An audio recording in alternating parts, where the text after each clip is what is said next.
I realized that it was something that I really, like, it was almost instant. I was like, this is my path. Like, this is what I want to work on for myself. This is what I want to heal. This is what I want to, like, empower myself. And this is how once I did, like, started to explore it, my whole world changed, like, very, very quickly. How I felt about myself, how I felt about my body, how I felt confident in the world. And so, yeah, I was like, this is what I want to share with other women. So I really believe that when we can, like, be in a good relationship with our sexuality at the core, it's like really being in good relationship with ourselves at the deepest level.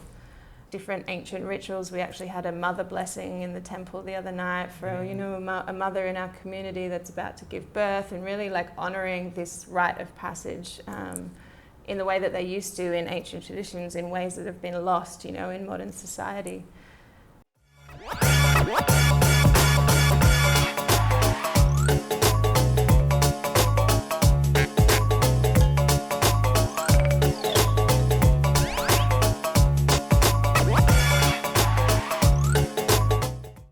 Welcome to this new episode, and today I am here with Tamara. How are you, Tamara? I'm good, thank you. How are you? Very good indeed. Good. So Tamara is a feminine embodiment, sexuality facilitator and coach, as well as running the Jade Temple at the moment. So let's delve into it. First of all, Tamara, what is your story in life?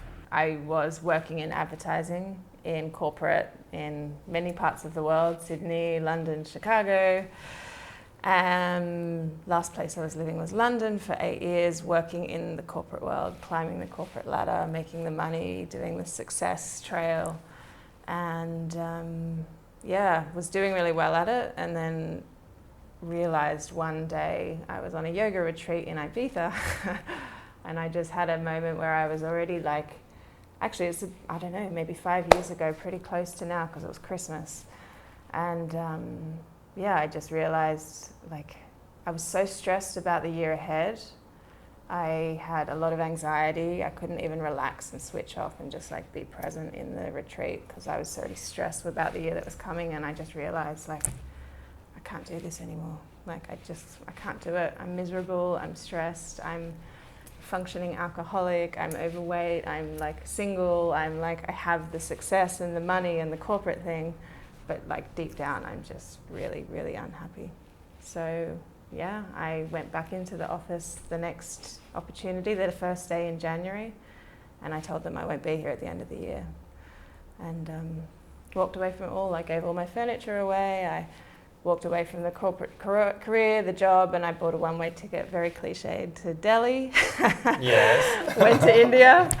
And I don't even know. It's, like, been just a complete crazy journey since then. And now I'm here living Koh Phangan, doing work that deeply, deeply fulfills my soul, that has an impact, that feels like it's making a contribution to the world. And I feel like I'm now sort of creating my dream life. That's lovely, you know. It's it resonates so much, you know. Indeed, you know, and also the fact that you chose India as a country to run to, you know. Okay, so you were an advertising executive, and now you are a, you know, embodied femininity, sexuality coach. So what are the steps in between? Steps in between, so my path, I was already very much into yoga. Yoga was my path in, and it used to be, more exercise, you know, being in London, like, go in, do some yoga, sweat it out and leave. But it always touched me somewhere very deeply. So I actually did a yoga teacher training before I went to India. In Ibiza, I went back there, and then went straight to India from there, and I just got very deep into devotion. Like, I was there with big questions, like, what is this all about? What am I doing? There's got to be more to life than this. Like, just seeking. So I spent a lot of time in ashrams, in temple spaces, in yoga classes, just, like, in a very devotional spaces. And I feel like I had just very big, like, moments where the veil just lifted or just cracked open, and I could just see life very, very differently, very quickly. Through yoga, I then, through other trainings and other spaces, found tantra, and I felt like there was many signals for me. It was like tantra. It was coming from many different angles, and I was like, okay, I'm going to figure out what this is all about. And yeah, tantra called me, and it started to become my deep path. First in the world of classical tantra, really learning more about the ancient and traditional classical tantra, which is obviously a lot less about sexuality than people think it is. There's obviously an element of it, but it's not just about sexuality at all. And then from doing some more trainings and stuff in tantra in India, people were like, oh, you have to go to Koh Phangan. So I got a plane over here and then found like the world of neo-tantra and the sort of other side of tantra, which, to be honest, had like major like impact on me. I had big epiphanies about my sexuality, about my sexual shame, about the type of sex that I'd been having in my life, like a lot of alcohol-fueled, unloving, disconnected sexuality. I'd been single most of my 20s and 30s. I was a corporate career woman. That's where I put all my energy. So I had a lot of Tinder dates and you know, sex that was just empty and meaningless. And so when I had all of these really big realizations about sexuality, I realized that it was something that I really, like, it was almost instant. I was like, this is my path. Like, this is what I want to work on for myself. This is what I want to heal. This is what I want to, like, empower myself. And this is how once I did, like, started to explore it, my whole world changed, like, very quickly. How I felt about myself, how I felt about my body, how I felt confident in the world. And so, yeah, I was like, this is what I want to share with other women. That's lovely. And then you start sharing, I mean, a couple of years ago, is that right? Yeah, about 3 years ago. Yeah, I remember you holding space with your partner at the time in this lovely house you had in the middle of the road, yeah? Yeah.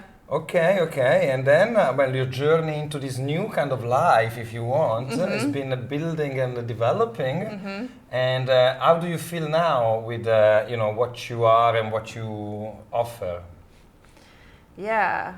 How do I feel? So, yeah, it's such a journey, you know, it's such a big process to step into doing stuff where you're sharing with others and teaching others, and there's a lot of like insecurity that creeps in, and like the imposter syndrome and not enoughness, and then also like, what is it that I'm actually teaching? You know, I've done a lot through my exploration, like, where do I want to actually focus? What is it that I actually do? What are my gifts? What are the things that I really want to help people with? So it's been like a really deep process of like meeting myself, of going inside, of really like working through a lot of insecurities and challenges. And I feel now really like, I think it still evolves, because as I evolve, as I heal new things, as I find out new things about myself, my work changes as well. But I feel really clear and really like sure of exactly what it is that, are the things that really, I believe, can unlock things for women in terms of their power, in terms of their self-love, in terms of their body confidence. So yeah, it's amazing. I feel like I've got a beautiful home at the Jade Temple to be able to offer this work. Hilary, who is the founder of the Jade Temple, she's a dear friend of mine. We're doing work together. We're doing a retreat in January for 5 days with women only. So there's like, it just feels like it grows and expands, and yeah, it's very beautiful. I feel very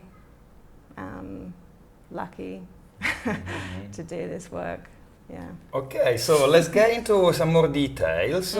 So first of all, with regards to your personal work, so you, of course, are a coach, so you help women to reconnect with their bodies, be more powerful in their sexuality. Can you explain a little bit more? Yeah, sure. So, yeah, there's kind of, it can be, I can talk about it as women, like coaching women through like life coaching, actually, to sort of create a life that they really love and that fulfills them and nourishes them. And for me, the key is through our body and our relationship to our body and sexuality. So I'm doing very deep work, and I've done a lot of study around somatics and trauma and really connecting us to our body and our body intelligence and our body wisdom, as well as like breaking down the shame that we've been kind of given by society, either for how our body looks, but also for like being a sexual woman, for being sexual humans. You know, there's so much shame that we're put in this box. It's like, it's one of the things that drives us most in our lives. We're animals at the end of the day, and sex is a big part of animal life. But we're made to feel like there's something dirty or shameful about it.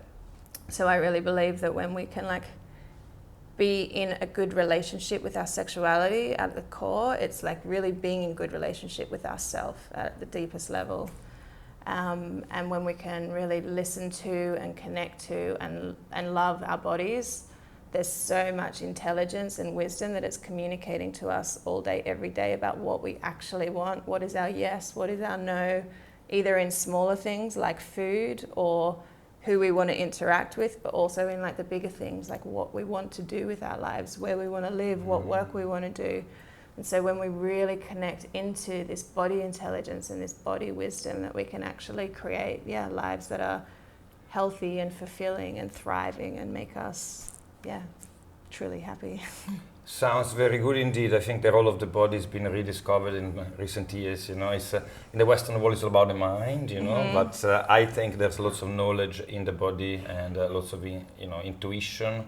And I myself are trying always to reconnect with my belly and my heart a lot more, you know, less in the mind. Yeah. Okay, and I mean, the Jade Temple has been established in Koh Phangan for a few years now, and of course is well known for being a place for women to come together and do workshops, talks, yoga. I don't know exactly what you ladies do.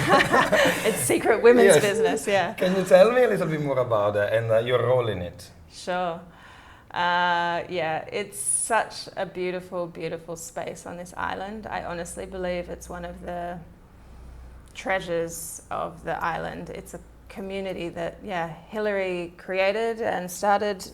First it was in her home, and then she moved out of this home and created the temple with a few other sisters. It's a powerful, beautiful, safe community for women to come to do the work that I've just talked about, to really reconnect to our bodies, to drop shame around our bodies and sexuality, you know, to do practices and rituals around the moon and different ancient rituals. We actually had a mother blessing in the temple the other night for a mother in our community that's about to give birth, and really like honoring this rite of passage in the way that they used to in ancient traditions, in ways that have been lost, you know, in modern society. I love to say about the Jade Temple, like it's a saying, I can't remember whose quote it is, but if you find here, you belong here. And just creating a space where women can come as they are. They don't need to be anything or do anything or prove anything or fit into any box, or like, it's just, we're here to hold each other and just be who we are, and just drop all of this shame and heal ourselves and connect to our bodies in sisterhood. So you got a retreat coming up in the new year, you said, as well as I know that the temple has got different sort of schedule with different classes and things, right? And so you'll be there on and off every day, or not every day? I'm not there every day. Thankfully, I've been doing a lot in the last 8 months or so. But we have a membership, which is like a weekly or monthly membership, and that includes a feminine embodiment class that happens every Tuesday morning at 10 a.m. and Hillary and I share that class. We alternate. And then there's 2 other things in that weekly membership. It could be another class by another member, or it could be a day walking to Bottle Beach with the waterfall, or a dinner out. There's like 3 things in that membership each week, which is really beautiful. We have other classes that are taught by other teachers as well that come and use the space. And then, we do retreats. So our next retreat is 7th of January at the Jade Temple, 5 days. Yeah, women only, of course, for that one. Okay, so of course you went through India and different parts of the world looking for yourself, and then you found Koh Phangan, and it seems like you're very much still in love with the island. What makes Koh Phangan so unique to you? I mean, it's really an incredible place. The first time I came, within 3 days, I was like, I'm going to live here. This is where I'm going to live. I knew it in my body. I knew it in my soul. I did a ceremony, I think 2 days later, and I felt the land even saying, you know, this is your home. This is where you're meant to be. And it was, just a matter of time, I knew, until I would be back and growing roots and really settling here. And for me, I mean, there's many things, but the nature is probably one of my favorite things. And obviously community, I really feel like it's a diverse community of people from all around the world. Totally lots of different interests. You can find anything that you're interested in, anything that you're passionate about, any single hobby, you'll find something going on the island. It's like, I say it's like living in a city in terms of how many things there are to do, but in a really small space in the middle of nature. And I feel like this island for me really supports the way I like to live my life in terms of my practices, my yoga, my meditation, my spirituality, my being in nature, my living in community, all of the things that I know help me to feel amazing and thrive. It like helps me do that. And when I go to other places, you know, in cities or anything like that now, I feel it's like really hard work to stay centered and grounded. And I feel like this beautiful paradise island that we live on is just like, supporting me to live the life the way that I want to live it. Sounds lovely indeed. You know, I really share the same ideas about Koh Phangan for sure. Well, Tamara, thank you very much for sharing your story and what you're doing on the island. It's been a pleasure. Thank you. My pleasure. Ka.